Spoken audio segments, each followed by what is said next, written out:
اس لیے میں نے عرض کیا کہ دین کے بارے میں کیونکہ اب خیال ہی ہونے لگا ہے کہ بھئی باطل سے سمجھوتا کر لو تاکہ کم سے کم دنیا کا وقت تو صحیح گزر جائے.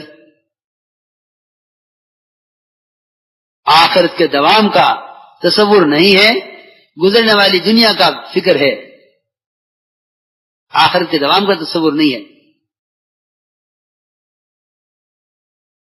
آخرت کا دوام کا تصور کرو.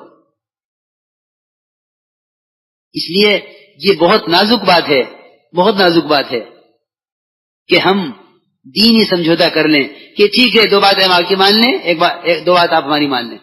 اس طرح دنیا میں گزارا ہو جائے کہ قرآن کی اصطلاح میں اس کو نفاق کہتے ہیں. آپ صلی اللہ علیہ وسلم سے مشرکین نے بڑے مطالبے کیے ہیں اس لائن کے. آپ صلی اللہ علیہ وسلم جب بھی آپ بیت اللہ کا طواف کرتے تو آپ ہر چکر میں حجر اسود کا بوسہ لیتے. یہ آپ کو پسند تھا، یہ آپ کو پسند تھا حجر اسود کا بوسہ لینا. مشرکین نے جب یہ دیکھا کہ آپ کو حجر اسود کا بوسہ لینا پسند ہے تو انہوں نے یہ کہا کہ اے محمد صلی اللہ علیہ وسلم، ہم آپ کو حجر اسود کا بوسہ نہیں لینے دیں گے جب تک آپ ہمارے بتوں کے سامنے جھکتے ہوئے نہیں جائیں گے. یہ ہے جو میں اصل بات بتانا چاہتا ہوں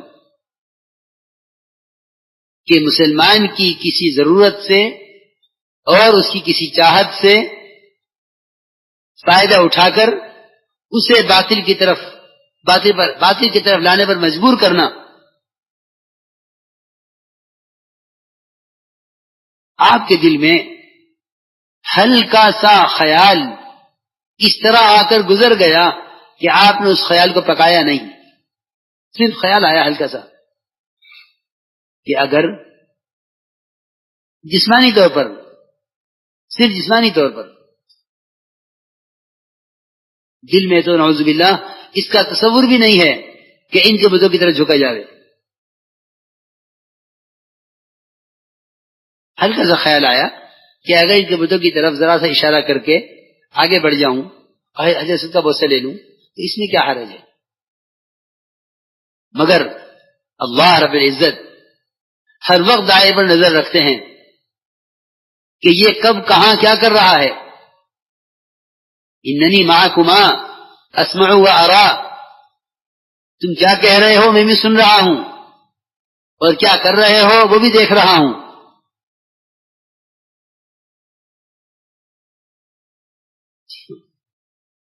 ہر وقت ہر آن نگرانی ہے. آپ نے فرمایا آپ کے دل میں ہلکا سا خیال آیا کہ اگر صرف جسم سے، عقیدت سے نہیں، اندر کے ارادے سے نہیں، دل مطمئن ہے ایمان کے ساتھ، اگر صرف جسم ذرا سا جھک جائے ان کے سامنے، اس سے مجھے حجر اسود کا بوسہ لینے دیں، اس میں کیا حرج ہے. اتنا خیال آیا آپ کو اور فوراً آیت نازل ہوئی وَلَوْلَا أَن ثَبَّتْنَاكَ لَقَدْ كِدتَّ تَرْكَنُ إِلَيْهِمْ شَيْئًا قَلِيلًا إِذًا لَأَذَقْنَاكَ ضِعْفَ الْحَيَاةِ وَضِعْفَ الْمَمَاتِ ثُمَّ لَا تَجِدُ لَكَ عَلَيْنَا نَصِيرًا. کہ نبی جی اگر ہم آپ کو اس وقت ثابت قدم نہ رکھتے تو قریب تھا کہ آپ تھوڑے سے جھک جاتے ان کی بات کی طرف. اگر آپ ایسا کر لیتے تو ہم آپ کو دگنا عذاب دنیا میں دیتے، دگنا عذاب آخرت میں دیتے. اللہ فرمانے پہ نبی سے اگر آپ ان کے مطالبے پر جھک جاتے ذرا سا، ہم آپ کو دگنا عذاب دنیا میں دیتے، دگنا عذاب آخرت میں دیتے. خدا کی قسم اس کی کوئی گنجائش نہیں ہے، کوئی گنجائش نہیں ہے. کہ دین اور فرائض تو بہت اونچی چیز ہے. محمد صلی اللہ علیہ وسلم کی کسی